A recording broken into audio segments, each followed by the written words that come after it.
પોતાના બાપના લેગાનું ને પેરણનું ઠેકાણું નહીં હોય તમે પીરને ચાદર ચડાવશો તો કશાય કોમમાં નહીં આવે કે પેલા પોતાના કુટુંબના થજો પોતાના માવતરના થજો પછી માવતરના પેટ જણેલો ભાઈના બુનના થજો પછી આવનારી પત્નીના થજો ને પછી બાળકોના થજો પેલા માવતરના ને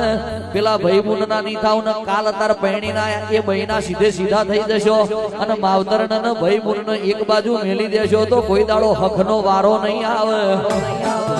કે સાચો મોણા હોય એના માટે માની જણી બુનઈ એટલે હોય અને હાહરેથી આયેલી હારી એટલે હોય કે છે પેલી હાહરેથી હારી આવે ને 20,000 ની હાડી લઈ આલો અને પોતાની માની જણી બુન હોય ને 50 રૂપિયા ના આલો તો તમારો અવતાર નકવામો છે